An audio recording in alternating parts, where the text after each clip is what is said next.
Welcome back, ladies and gentlemen. Mr. Eicher here. Math 3, Chapter Q for quadratics. Practice test number 2. Here's part 3, the last part, looking at questions 14 through 20. Let's jump in. Ba-bam. Great way to start right there. Now, we don't want an I in the denominator. That's like having a square root in the denominator. We like to kind of rationalize that. We want to have our answer without an I in the denominator. So what we do, we multiply by the conjugate. Conjugate would be whatever this binomial is in the denominator, but make it an opposite on the inside, 2 plus 5i. And on the top, we're also going to do 2 plus 5i. And we multiply. Bunch of multiplications going to go on here. So we have 5 times 2, 10. 5 times 5i, 25i. 7 times 2, that's a negative, 14i.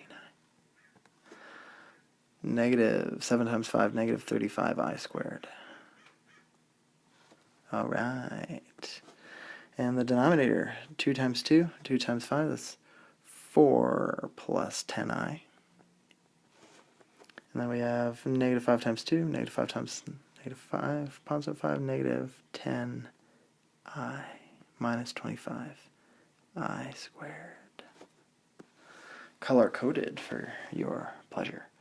So we have, let's see, 10 plus 11i. Minus 35, and I squared is going to come out. Remember, I squared equals negative 1. The denominator, very conveniently, these two terms drop out. That's why we chose the conjugate, so those guys would disappear. So we have a 4 minus 25 times I squared. I squared again is negative 1. Now, let's see. We have different color ink here. 10 plus 11i plus 35i, and then 4 plus 25. So it looks like we have 45 plus 11i over 29 as a complex number notation. That would be 45 over 29 plus 11 over 29i. And that's our final answer. Let's check out the next one. Ooh, our favorite. I to the 37th. Just to recall, we had this pattern, I to the first, I to the second, I to the third, I to the fourth. I to the first is just I. I squared, we saw previously, was negative 1. I cubed is negative I. And I to the fourth is I squared times I squared, which is negative 1 times negative 1 is 1. And then this pattern keeps cycling, keeps repeating. So you can think of I to the 37th as a bunch of I to the fourths. How many exactly? Well, we would have I to the fourth to the 9th is I to the 36th, and then we have one I left over. I to the fourth is 1, so 1 to the 9th is just going to be a 1 times I. So it looks like our answer is I to the 37th is equivalent to I. Some students do it this way, since it cycles through 4. This is a division bar. We just divide, how many times does 4 go into 37? So that would be 9, 36, subtract. We get a remainder 1. And that 1 tells you the exponent that's on our answer I. So the answer is I to the first. All done with that. Let's see the next one. Ooh, double part. 2 parts. I think actually I have these separated. Solve the inequalities algebraically and make a sketch of the graph. There we go. Zoom in. So we'd like to solve this. We'll have 6x squared plus 5x minus 4 we'll just say it's equal to 0 for now. We'll come back to the issue of the inequality. So equal 0, we're going to do a little factoring here. So we have 4 times that negative, or negative 4 times 6 is negative 24. And the 5 goes here. Factors of 24, 8, and 3 will add to give me a 5 depending which one's negative. So this one's negative. So we'd have 6x squared minus 3x plus 8x minus 4 equals 0. We can then take the greatest common factor out of these two and greatest common factor out of those two. So we'd have 3x. Dividing that out, we get a 2x minus 1. And, and we can take a 4 out, plus 4. We get a 2x minus 1 equals 0. And now notice we have these two that are identical. That's a good sign. So we would have 2x minus 1 and times 3x plus 4 equals 0. Let's find what x would be. That would be 2x minus 1 equals 0 and 3x plus 4 equals 0. So that would be x equals 1 over 2 and x equals negative 4 over 3. All right, so now how do we actually answer a question like this? For what values are we greater than 4? So if we plot these on a number line, negative 4/3 would go on the left because it's smaller, and 1/2 would go on the right. Now, if we look at this particular one right here, this guy, I'm going to change this back to a greater than so we could talk about it. Greater than 0. Close off that. So looking at this, we want to know when is this parabola, right? This is a parabola right here. When is this parabola greater than 0? So our parabola is going to go through these 2 points. Notice I'm using open circles because we don't have a equals, it's just a greater than. So we have some parabola that looks like this. And we want to know when is this parabola greater than 0? Greater than 0. Well, the parabola is greater than 0, it's above the axis, right? Greater than 0, imagine the axis is 0, greater than 0 would be up here, less than 0 would be down here. So when is it greater than 0? It's greater than 0 here, that's above, the line is above the red horizontal axis, and it's greater than 0 here. So our solution we would have is it's greater than 0 on this interval, parentheses, 1/2, comma, infinity. It's greater than 0. And negative infinity, comma, negative 4/3, it is, the parabola is greater than 0. Now if you don't really like the sketching approach, you were asked to sketch, so can't really get out of that. But if you don't really like the sketching approach, what you could do is plug some values in. You could say, okay, should I shade here? Is this a solution? Well, I could plug in 0 and see if 0 is true. So plugging in 0 here and here, that would be negative 4 is greater than 0. That's false. So you should not shade where 0, 0 is. If you like the shading approach, right, you'd have this or this. And that would be your answer. Don't shade in the middle where 0 is. Let's look at another one of those. Those can be tricky sometimes. So moving on. Here's another one. So we'll try to factor first. Now I notice that this is a perfect square trinomial. Notice the 9 you can do a square root, and a 4 you can do a square root, but let's just imagine you didn't notice that. So we're going to multiply 4 and 9 to get 36, 12. We get the same number, 6 and 6. So we'd have 4x squared plus 6x plus 6x plus 9 is something related to 0, less than or equal to. So we could factor, we get a 2x, and that's a 3, no, Factoring a 2x out, we get a 2x plus 3. And on this one, we can factor 3 out, and we get a 2x plus 3. Just going to make it equal to for now. And we get identical binomials here and here. So that means we can factor that out, 2x plus 3, those identical ones. And we're left with 2x plus 3. Hey, look, it's the same thing. If you noticed at the beginning that it's a perfect square trinomial here, you might have been able to skip all this work and jump right to that factorization.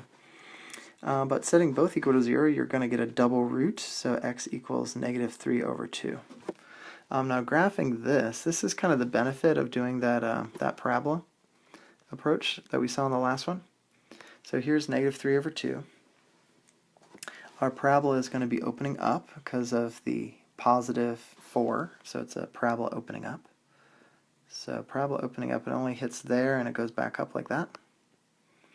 And you'd like to know, so listen carefully here, you want to know when is the parabola, let me erase some of this so you can see.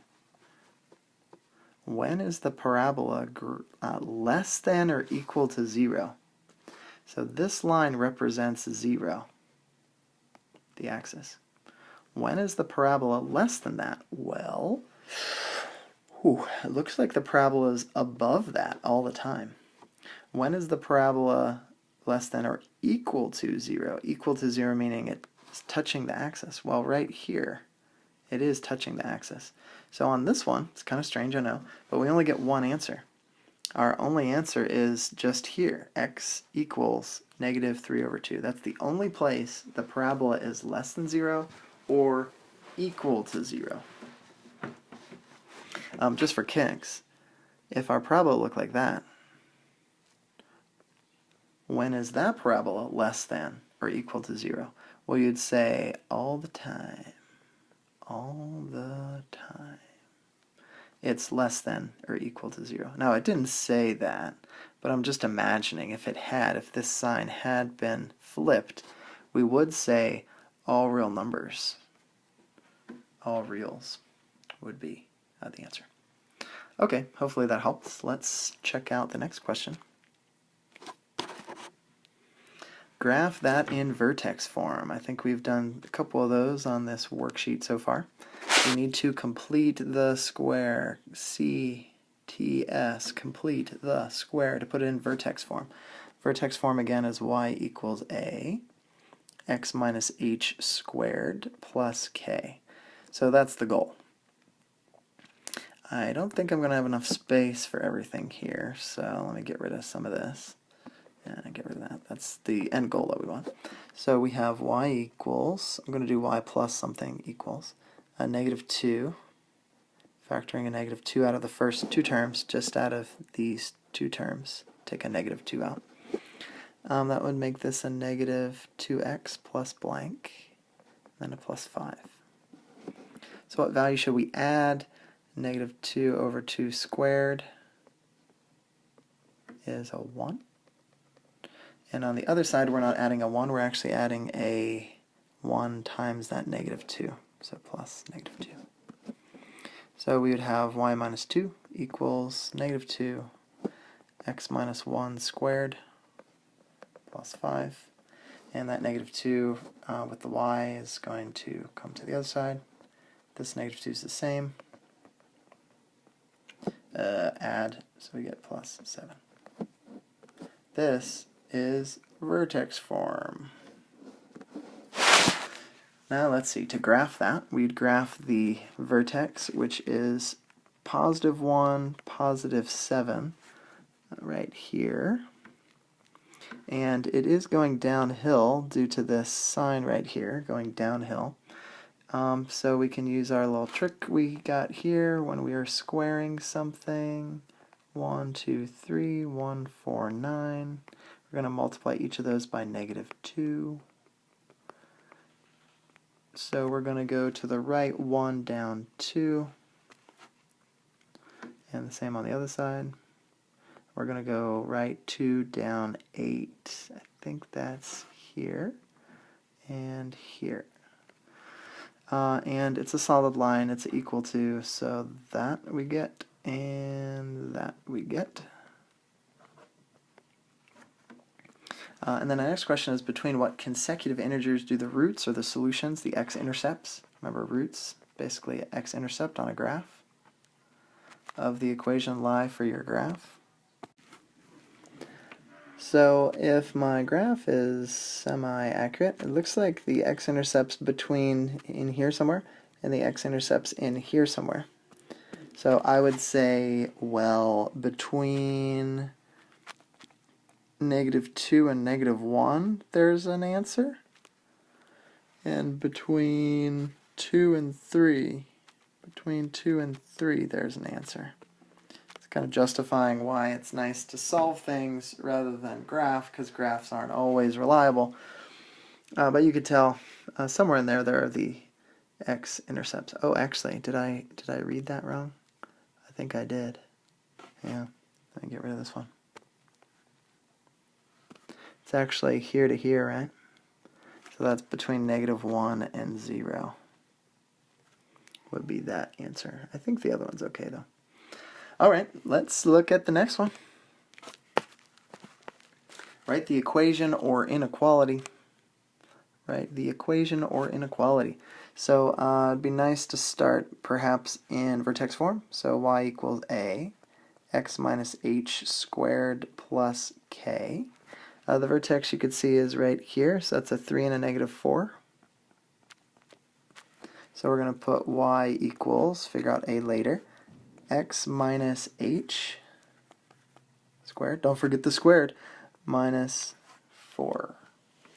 Now the a value, it looks like you're going over 1 up, I don't know, but here it's over 2 up 1. So typically 1 and 2, 1 and 4. When we're squaring things, that's what we have. But we multiplied something, I'll call it a, how convenient, equals, I couldn't really tell clearly, but this one was, I multiplied something and I only went up 1, right? 2 up 1. So I think that's going to be the helpful one for me at least to see. So what's the a value? What did I multiply by? 4 times something to go up 1. So it looks like the a value is 1/4. And that kind of matches, I can kind of see right here, when we went right 1, we went up 1/4. That looks more like 1/4 that we went up than 1/2. And I guess that's it for that. That's our equation. Let's look at another example. I think the next one's similar to that. Write the equation or inequality. Hopefully you're an expert on these. So I like to start with y equals a, x minus h squared plus k. This value right here, -3, 4, is your vertex. So we get y equals blank, don't know what a is yet, x minus plus 3 squared plus 4. And we go right 1 down 2, so that would be a -2 for the a. And that is our equation. All right, we've come to the end. One last question. See what is coming at us now. We got some shading, so you might want to just shading. And it's not dashed. It's a solid line, but be careful to deal with that fact that it's shaded. Okay, so we have a vertex of 2, -7. So when we write our inequality, we get y. I'm going to just put a circle. I got to try to figure out that. We have an a value, which I'm not sure about, but I do know it's x minus 2 squared, x minus 2, and then a -7. And then we count, we go right 1 up 3, so it looks like we're multiplying by 3. And then we have to figure out the inequality. I'm going to guess, since it's shaded on the inside, it's above the graph, I'm going to guess it's that. And then I'm just going to check. So 0, 0 should be false. So how about I try like this point, 2, 0. If I plug in 2, 0 into my equation, it should be a true statement since the shading is where 2, 0 is. So if I plug 2, 0 in, 0 is the y. I'm going to put a little question mark. 3. The x is 2, so 2 minus 2 is 0 squared minus 7. So is 0 greater than or equal to 0 times 3 is 0 minus 7 is 0 greater than or equal to negative 7. This is true, and if it's true, I should have shaded where that point was, which is 2, 0. So it looks like this would be the correct equation for our parabola. I believe that's it. Thank you once again for watching this video. Hope it was helpful to you, and good luck on your Chapter Q test.